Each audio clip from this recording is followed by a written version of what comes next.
জল দান করছে, তুই খাবি না? আমি ভাবছি যে রাস্তায় গিয়ে সবাইকে জল খাও। এই তো মা খাবে তো, তারপরেও আর জল দান করছে, খাই। দেখো দেখ পাগলিকে দেখ। হ্যাঁ হ্যাঁ ভেরি গুড, হ্যাঁ হ্যাঁ হ্যাঁ হ্যাঁ ভেরি গুড। পড়ে গেলে একদম বুঝবি তাহলে। গুড মর্নিং বন্ধুরা, আজকে সকালটা তোমাদের জানালাম গাড়ির ভেতর থেকে।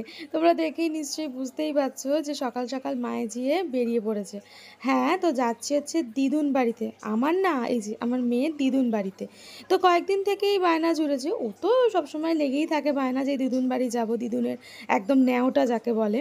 তো কিন্তু আরও এই কদিন বায়না জুড়েছে, বাড়িতে কেউ নেই, তার দাদার নেই, আম্মু নেই, একদম একা একা। তারপর মাঝে মাঝে তার বাবাও বেরিয়ে যায়। তো সেজন্য ভাবলাম ঠিক আছে, একটু মুডটাকে চেঞ্জ করার জন্য একটু নিয়ে যাই।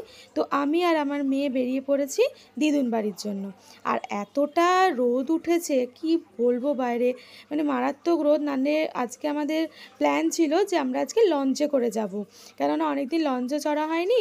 আর সকাল সকাল যাব, গাড়ি করে যাওয়ার দরকার নেই, লঞ্চে করে যাব, মেয়েকে আর কি, বিশেষ করে মেয়েকে আর কি লঞ্চে করে নিয়ে যাব বলে। তো হলো না, রোদের জন্য আমার কর্তামশাই আর আমার মা ওখান থেকে দুজনেই বারণ করে দিল, বললো না একদম উবেরে করে আসো। চলে আসছিস মামা দিদুন বাড়ি? ডপি মাসি যাচ্ছে, চল চল চল দৌড়া, রোদ দূরে পাগল হয়ে যাব। বস, তুই কি ঘুমাচ্ছিলিস? তো চোখটা তো দেখছি ঘুম। হ্যাঁ তুই ঘুমাচ্ছিলিস একটু, খাওয়ার পরে খোলা। আমার জন্য রাখিস নি ভাই? দেখো বাজার থেকে এসে ঘুমিয়ে চোখ পুরো ফুলে গেছে।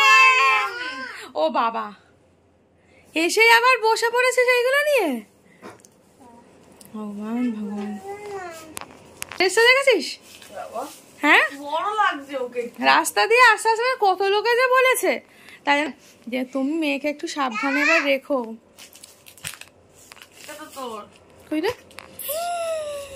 আমার চলো চলে এসছি বাড়িতে আবার। কোথায় আর যাবো, এখানে ঘোরাঘুরি করি। এইগুলো মা নিয়ে এসছে, আমি কিচ্ছু নিয়ে আসিনি। তাড়াতাড়ি করে গাড়ি বুক করে দিয়েছে, হট করে রেডি হতে হতে বলছে 300 টাকায় গাড়ি পেয়ে গেছে, হট করে চলে এলাম। চলো একটু ফোন করি এবার। হ্যাঁ কলেজ করবো? হ্যাঁ করতে বলছি। আমার কলেজ হয়ে গেছে তো। এই চুপ করে একটু বড় কর।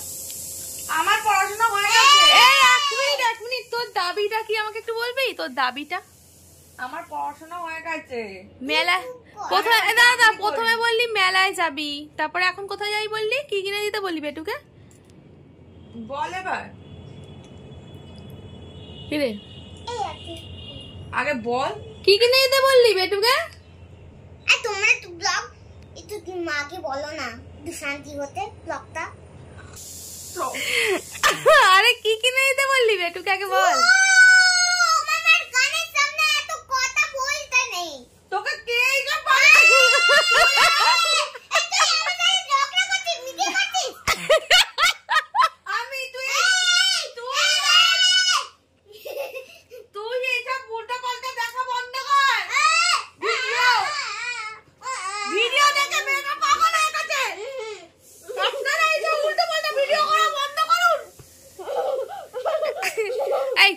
এটা বললি বেটুকে কিনতে বললি? নিউ কাট। নিউ কাট? নিউ কাট কেমন হয়? রেড কালারের, ব্লু কালারের। বেটুকে দেখলেই ওর কিছু না কিছু কিনতে ইচ্ছা করে। গাড়িতে আস্তে আস্তে বললো আমার নিউ কাটটা ছোট হয়ে গেছে, দেখো আমার টাইট টাইট লাগছে। এসেই বলে চল একটা মেলা আছে, মেলায় যাবো। বললো না মেলা বল এখন উঠে গেছে, তাহলে নিউ কাট কিনে দিবি, চল জুতোটা। এরকম করলে তো কিনে দেবো না। কে এরকম কথা বলে কি ভালোবাসি একদিন দেখো। ছোটবেলায় তুই ভালো ছিলি, ছোটবেলায় কোলে কি সুন্দর ভালোবাসতিস, এখন তুই ঝগড়া করছিস। এখন কোলে নেই, দেখ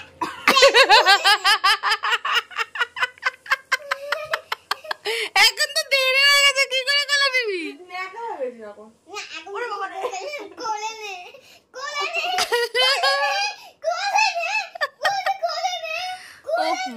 বেটু তুই কি বানাচ্ছিস রে? কি দানা ফানা বাইর করে কি করেছিস? দুনি ফেলে দিয়েছে ওর মধ্যে সব। কি বলে দে, কি বল? লেবু তো লেমনেড। কে খেতে চেয়েছো বল একটু ভালো করে। হ্যাঁ তুমি আমার যে আমাকে বানিয়ে দিচ্ছিলে তুই কত বিট নুন ঢেলে দিলি? আমার এই গন্ধটাই ভালো। আর এই শোন, তোর ওই ঢপের রুয়াচাটা খেয়েছিস? কাউকে এনে খাইয়ে দিবি, ওটা যাকে পারবি খাইয়ে দিবি। হ্যাঁ ভাই ঠিক আছে, গরমে বেশি গরম করে এসব লেবুর জল, নুন চিনির জল সবাই খাবে। এখানে আমাদের জল দান করছে, জল করছে। তুই খাবি না?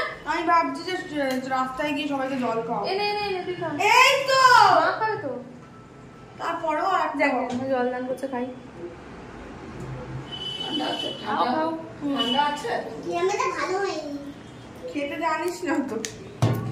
কে বলেছে ভালো হয়নি? ঠিক আছে, একটু মিষ্টি হতো না? ঠিকই আছে, নুন হতো মনে হচ্ছে। নুন তোমার মেয়ে দিয়েছে। আমাদের এখন খাওয়া দাওয়া দেরি আছে একটু, সেজন্য আমরা এখন রিলস বানাতে বসেছি। হ্যাঁ, খুঁজে রিলস বানাচ্ছি। এখন স্ট্যান্ড খুঁজে পাচ্ছে না, কোথায় লটপটে স্ট্যান্ড ভগবান জানে। পেয়েছে নাকি অনেক টাকা দিয়ে কিনেছে। কত টাকা দিয়ে কিনেছিস? কত টাকা দিয়ে কিনেছিস? 280 টাকা দিয়ে কিনেছিলাম অনেক কাল আগে, যখন টিকটক ছিল। টিকটক যখন ছিল তখন কিনেছিল 280 টাকা দিয়ে, অনেক টাকা দাম। আমি বললাম 3 না, তারপরে আবার এটাও কিনেছি 100-150 টাকা দিয়ে। এই মালটা হারিয়ে গেছিল, এইটাকে আবার কিনেছি 150 টাকা। Thank you so much. নে চল, এই দেখো মাম্পি চলে আসছে। মা এসে মা ফোনটা করি না আমি। আরে মা আমাকে ফোন করে বলছে কি তুই আসবি দাদুরে বড় খবর চলা। কিছু এনেছিস নাকি? না না, আমাকে দে। তোমারটা নেই, তোমার মেয়ে। আমার লজেন্স দে না একটা। লজেন্স কোথায় পাবো? এটা কি লেখা হয়? কোথা থেকে এনেছিস? এ বাবা কি সব দিল রে অরবিট। দীঘায় কখন গেলি দেখি? এই দেখো মামাই, তুই নিবি না? আমাকে দিয়ে দাও। এই দেখো দুনি লেখা টেডি বিয়ার। কোথা থেকে পেয়ে গেছিল? দীঘা আমরা গেলাম না। দীঘা কবে গেলি? কখন গেলি? তুই ভিডিও কল করেছিস? পাশে বদ দিদি এতটা খোলা, এখান থেকে দেখা যাচ্ছে আমার পাশের লোকটা এরকম করে দিয়েছে ফোনটা। এই কখন? আর এখন আমরা কোথায় বেরাবো রে? জুতো ফুটো কিনে দিই, মাথা খেয়ে ফেলবে। আবার একদিন গঞ্জি, আবার একদিন এসে আবার বায়না করবে। মন চিন্তা করিস না। বলে না মায়ের থেকে মাসির দরদ বেশি। আচ্ছা এক্স্যাক্টলি। আমার মা তো শশা খাবি বলে গেল। এই শশা কাটতে বসেছে। আর না মামাই, আমরা সাজুগুজু করে এবার বেরিয়ে পড়েছি। দুপুরে অনেকক্ষণ খাওয়া দাওয়া হয়ে সব গল্প করছিলাম। মাম্পিও চলে এসছে। এবার আমরা কোথায় যাবো রে? গোড়া বাজারে। গোড়ারা থাকে, গোড়া বাজার যাবে। 143 সেজেও নিয়েছে। কি গাড়ি দেখছিস? টোটো দেখ না। টোটোই তো অনেক টাকা চাইছিল, অনেক টাকা বলছে। তাহলে গাড়িতে যাব। তো চলে এসেছি গোড়া বাজার। এসেই আগে ঢুকে পড়েছি একটা পার্কে, কারণ মেয়ে তো ওখানে সেরকম বেরোতেও পারে না, সেরকম পার্কের মতো জায়গাও সেরকম নেই। তো সেজন্য বেটু বললো যে না আগে এখানে ঘুরে যায়। আর সত্যি জায়গাটা ভীষণ সুন্দর, এত গাছগাছালি, আর এখানে একটা ঝিল রয়েছে, যার জন্য এই ঝিলটার জন্য এত হাওয়া দিচ্ছে। মানে ওখানে যদি আমাকে সারাক্ষণ বসে থাকতে বলতো, আমি ওখানেই বসে থাকতাম, উঠতাম না। মানে সত্যিই খুব সুন্দর জায়গাটা। পাগলিকে দেখ। হ্যাঁ ভেরি গুড। হ্যাঁ হ্যাঁ হ্যাঁ হ্যাঁ ভেরি গুড। পড়ে গেলে একদম বুঝবি তাহলে। আর মাম্পি তোকে না করলেও চলবে বাবা, দরকার নেই। ও আচ্ছা, না যেটা কি করবি? এ ভগবান, এখানে এত কিছু কি সব রয়েছে বাবা।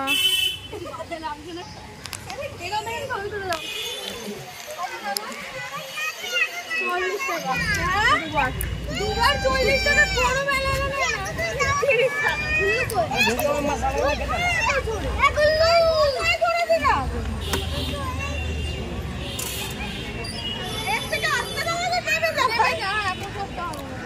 পয়সা ফেরত।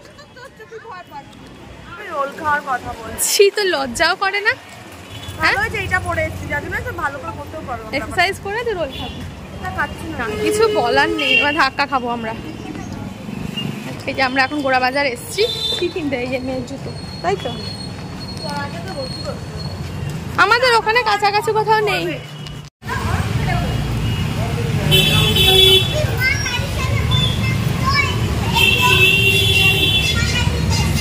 কি হয়েছে তোদের এত যুদ্ধ কিসের? তো এই যে চলে এসেছি পার্ক থেকে বেরিয়ে সোজা গোড়া বাজারের ভেতর চলে এসেছি। দেখে বুঝতেই পারছো যে অনেকটা বড় এই বাজারটা, মানে সব কিছু পাওয়া যায়, সব মানে জুতো থেকে জামা কাপড় থেকে যেরকম একটা বাজার হয়ে থাকে তো সেরকম। আমরা আগে ছোটোবেলায় কিন্তু এই গোড়া বাজার থেকেই সব কিছু কেনাকাটি করতাম। এই যে যশোদা থেকে এভরিথিং, মানে শাড়ি জামা কাপড় সব কিছু, ছেলেদের জামা সব পাওয়া।